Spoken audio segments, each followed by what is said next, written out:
بسم اللہ الرحمن الرحیم۔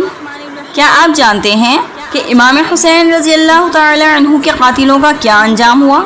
کیا وہ دنیا میں بچ گئے تھے یا اللہ تبارک و تعالی نے انہیں عبرتناک انجام تک پہنچایا؟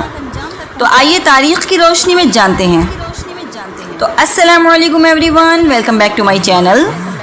10 محرم 61 ہجری کو کربلا میں نواسہ رسول صلی اللہ علیہ وسلم حضرت امام حسین کو شہید کر دیا گیا تھا، لیکن اس ظلم کے بعد تاریخ نے ایک اور باب بھی دیکھا۔ عبید اللہ بن زیاد، جس نے اس ظلم کی قیادت کی تھی، چند سال بعد جنگ خوازر میں مارا گیا۔ عمر بن سعد، جو کربلا کے لشکر کا سردار تھا، مختار ثقفی کے دور میں قتل کر دیا گیا۔ شمر، جس کا نام کربلا کے سب سے بڑے مجرموں میں لیا جاتا ہے، وہ بھی مختار کے ساتھیوں کے ہاتھوں مارا گیا۔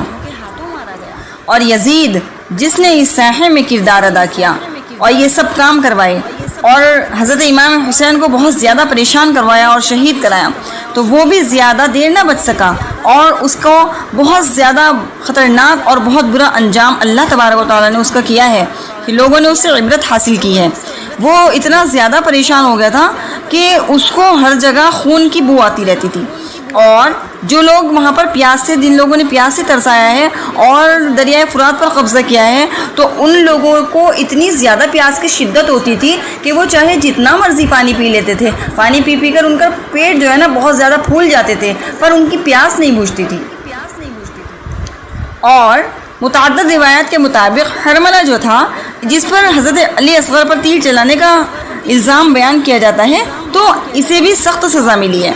یہ واقعات تاریخ کی کتابوں میں، جیسے کہ تاریخ الطبرہ، البدایہ والنہایہ، الکامل فی التاریخ میں مختلف تفسیرات کے ساتھ ملتے ہیں۔ تو کہنا یہ ہے کہ کربلا صرف ایک جنگ نہیں تھی، بلکہ حق اور باطل کے درمیان ہمیشہ کے لیے ایک معیار بن گئی۔ اللہ تبارک و تعالیٰ ظالموں کو مہلت دیتا ہے مگر چھوڑتا نہیں ہے، کیونکہ اللہ تبارک و تعالیٰ نے قرآن کریم میں آیت فرمائی ہے کہ وَلَا تَحْسَبَنَّ اللَّهَ غَافِلًا، کہ اللہ تبارک و تعالیٰ غافل نہیں ہے جو وہ لوگ کرتے ہیں۔ اللہ تعالیٰ ہر کام سے جو ہے باخبر ہے، لیکن اللہ تبارک و تعالیٰ نے دوسری جگہ قرآن کریم میں فرمایا ہے کہ ہر کام کے لیے اللہ تبارک و تعالیٰ نے ایک اجل مقرر کر دی ہے۔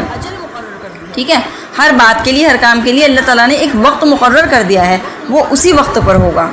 اتنے آزمائشیں چلتی رہتی ہیں۔